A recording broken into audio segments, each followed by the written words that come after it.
Hi friends, இன்றைக்கி நம்ம பெலாக்காயில் புளிக்குழம்பு தான் வைக்க போகிறோம். வாங்க எப்படி சொன்னால் பார்க்கலாம். அதுக்கு இப்போது நான் ஒரு 20 பெலாக்காய் எடுத்திருக்கேன். அதை நம்ம க்ளீன் பண்ணிவிட்டு அது மேலே ஒரு தூள் இருக்கும், அதை நம்ம எடுத்துகிட்டு நம்ம அதை க்ளீன் பண்ணிவிட்டு இப்போ குக்கரில் சேர்த்துக்கலாம். இப்போ அது முழுகிற அளவுக்கு தண்ணி ஊற்றி ஒரு 8 விசில் விட்டுக்கலாம். இப்போ பாருங்கள், இப்போ நல்லாவே செம்மையாக வெந்திருக்கு.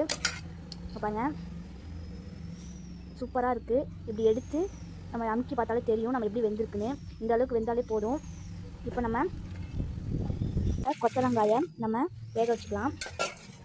கொத்தவரங்காயை சேர்க்கும் போது டேஸ்ட்டு சூப்பராக இருக்கும். இப்போ ஒரு லெமன் சைஸ் அளவுக்கு புளியை நம்ம ஊற வச்சுக்கலாம். நான் அரிசி தண்ணியில் ஊற வைக்கிறேன். அரிசி தண்ணியில் ஊற வைக்கும் போது டேஸ்ட்டு சூப்பராகவே இருக்கும். இப்போ ஒரு 2-3 தக்காளியை நம்ம மிக்ஸி ஜாரில் போட்டு அரைச்சிக்கலாம். இப்போ நம்ம கடாயில் 2 டேபிள் ஸ்பூன் எண்ணெய் ஊற்றிக்கலாம். எண்ணெய் நல்லா சூடானோடனே வெந்தயம் 1 டீஸ்பூன் சுற்றிக்கலாம். இப்போ வெந்தயம் நல்லா பொரியட்டும். இது கூட கொஞ்சமும் சீரகமும் சேர்த்துக்கலாம். இப்போ நம்ம சின்ன வெங்காயம் 20 கட் பண்ணி வச்சுருக்கோம், அதையும் சேர்த்துக்கலாம்.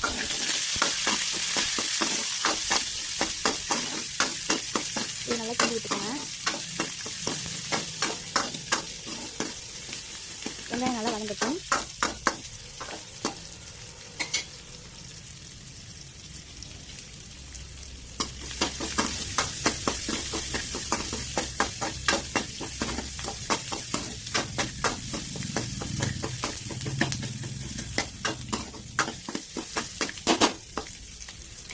இப்போ நம்ம அரைச்சி வச்சுருக்க தக்காளியை நம்ம இந்த வெங்காயத்தோடு நம்ம சேர்த்து வதக்கிக்கலாம். இது தக்காளி நல்லா வதங்கட்டும்.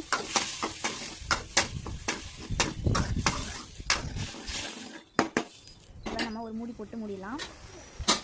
பாருங்க, தக்காளி நல்லா எண்ணெய் பிரிஞ்சு வந்துடுச்சு. நல்லாவே வதங்கிடுச்சு தக்காளி.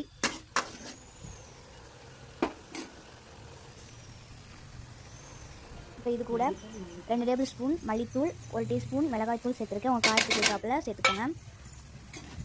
இது கூட 1/2 டீஸ்பூன் மஞ்சள்தூள்.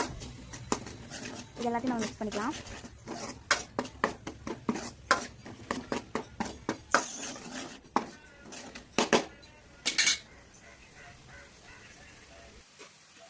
நல்லா மசாலா நல்லா வதங்கட்டும். இப்போ இது கூட நம்ம புளி ஊற தண்ணியை நம்ம சேர்த்துக்கலாம்.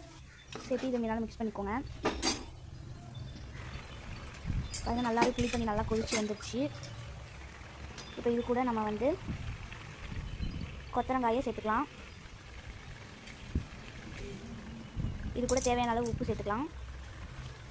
இப்போ பெலாக்காயும் சேர்த்துக்கலாம். பெலாக்காய் தண்ணியை வேஸ்ட் பண்ணாதீங்க, அந்த குழம்போடையே சேர்த்துக்கோங்க. சூப்பராக இருக்கும் டேஸ்ட்டு.